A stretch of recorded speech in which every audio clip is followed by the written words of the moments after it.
যমুনা এবং পদ্মা নদীর অংশটা আমি লিজ চাচ্ছি। আমি মোহাম্মদ সাইফুল ইসলাম, আমার জন্মস্থান পাবনাতে। আমি কন্ট্রাক্টরি করি, প্লাস আমার একটা এনজিও আছে 1986 সালে।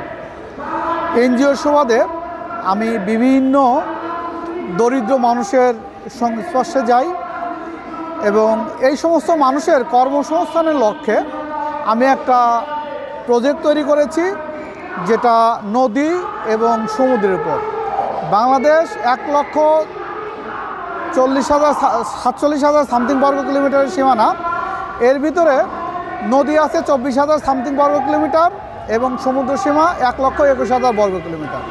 এই সমুদ্র এবং নদীর 0.5% ব্যবহার হয় না। আমার প্রজেক্টটা এই নদী এবং সাগরের উপর ভিত্তি করে। আমার এই প্রজেক্টটা 5টা স্তরে 4টে ভাগে কাজ করে। সর্বনিচের যে স্তরটা, এই স্তরে পার স্কোয়ার ফিটে 30 কেজি মাছ উৎপন্ন হবে। তার উপরে যে ফ্লোরটা, সেখানে হাঁস পালা যায়, দরপার পালা যায়, ভেড়া পালা যায়। তো আমি যদি দরপার অথবা দুম্বা পালন করি, তাহলে পার স্কোয়ার ফিটে 8 থেকে 10 কেজি মাংস পাবো। যদি হাঁস চাষ করি, তাহলে বাৎসরিক প্রায় 6 কেজি মাংস পাবো। এবং তার উপরে আরও একটা স্তর হবে, যে স্তরটা হাইড্রোপনিক পদ্ধতিতে লতানো শাকসবজি এবং বিভিন্ন ঘাস উৎপন্ন করা যায়। লতানো শাকসবজি আনসিজনের টোটাল অর্গান, যেগুলো কোনো রাসায়নিক সার ইউজ করতে হবে না, যেমন টমেটো, শসা, ঝিঙে ইত্যাদি। এবং উপরে যে টপ ফ্লোরটা হবে, সেই ফ্লোরে যেটা ছাদ হবে, সেখানে সৌর প্যানেলের মাধ্যমে বিদ্যুৎ উৎপন্ন করা যায়। সৌর প্যানেলের মাধ্যমে বিদ্যুৎ উৎপন্ন করলে পার স্কোয়ার ফিটে 15 থেকে 16 ওয়াট বিদ্যুৎ পাওয়া যায়, যেটা ডিসি বিদ্যুৎ। এই ডিসি বিদ্যুৎটা যদি এসিতে কনভার্ট করা হয়, তাহলে কিছু গিয়ার এবং একটা জেনারেটরের মাধ্যমে পার স্কোয়ার ফিটে 30 থেকে 35 বা 40 ওয়াট বিদ্যুৎ পাওয়া যায়। আমাদের দেশে বিদ্যুৎ ঘাটতি প্রচুর পরিমাণে। পাশের দেশ ইন্ডিয়া থেকে বিদ্যুৎ আমদানি করতে হচ্ছে এবং বিদ্যুতের জন্য তেল, গ্যাস, এলএনজি, ইউরেনিয়াম ইত্যাদি আমদানি করতে হয়। এবং আমাদের দেশে ভূমি সম্পদ অল্পর কারণে আমরা সৌর প্যানেল স্থাপন করতে পারতেছি না। তো নদী এবং সাগরটায় যদি আমরা সৌর প্যানেল স্থাপন করি, তাহলে এলএনজি আমদানি করতে হবে না, গ্যাস আমদানি করতে হবে না, এবং পরিবেশ বান্ধব আমরা সোলার থেকে আমরা বিদ্যুৎ পাবো। এবং তার নিচে যে স্তরটা বলেছি, কৃষি পণ্য। আনসিজনে আমাদের বিশাল একটা ভূমি দেশের সাথে যোগ হবে, কারণ বাংলাদেশের সীমানার প্রায় সম পরিমাণে একটা সীমানা যোগ হবে বাংলাদেশের কৃষিক্ষেত্রে। এবং মৎস্য ক্ষেত্রেও প্রচুর বিপ্লব হবে।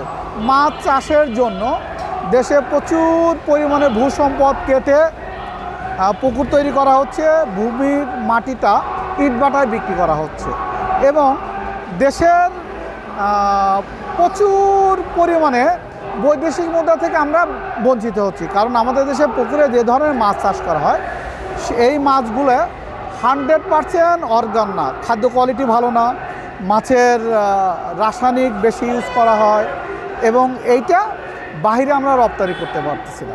এবং আমরা নদীতে এবং সমুদ্রে যদি চাষ করতে পারি, তাহলে প্রচুর পরিমাণে বাইরে আমাদের দেশের মাছের চাহিদা আছে, নদীর মাছ, সাগরের মাছ, সেটা আমরা বাইরে এক্সপোর্ট করতে পারবো।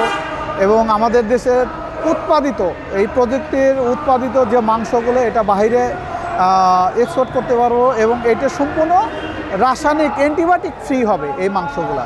এবং আমাদের দেশে যে ফুডগুলো বলেছি, যেমন শসা, লাউ, ঝিঙে, টমেটো, এটা বাইরে এক্সপোর্ট করতে পারবো। আমি মনে করি এই প্রজেক্টটা বাস্তবায়ন করলে দেশে কোটি কোটি লোকের কর্মসংস্থান হবে এবং দেশের সবচেয়ে বেশি বৈদেশিক মুদ্রা আসে হচ্ছে জনশক্তি রপ্তানি এবং গার্মেন্টস শিল্প থেকে। আমি মনে করি এই প্রজেক্টটা টোটাল বাস্তবায়ন করতে পারলে তা থেকে কোটি কোটি লোকের কর্মসংস্থান হবে এবং প্রচুর পরিমাণে বৈদেশিক মুদ্রা দেশে আসবে। এই জন্যই আমি এই প্রেস ক্লাবে এসেছি। জাতীয় প্রেস ক্লাব মানুষের কথা বলার জায়গা। এখান থেকে আমি মাননীয় প্রধান উপদেষ্টা ডক্টর মোহাম্মদ ইউনূস স্যারের প্রতি বিশেষ অনুরোধ করছি আমার এই প্রজেক্টটা বাস্তবায়নের জন্য। আমি পাবনা জেলা বেড়া থানা এবং সোজানগর থানা, যমুনা এবং পদ্মা নদীর অংশটা আমি লিজ চাচ্ছি। আমি যদি এই প্রজেক্টটা বাস্তবায়নে ভালো কিছু দেখাতে পারি তাহলে আরও বড় আকারে চাবো এবং কর্মসংস্থান সৃষ্টি করতে পারি।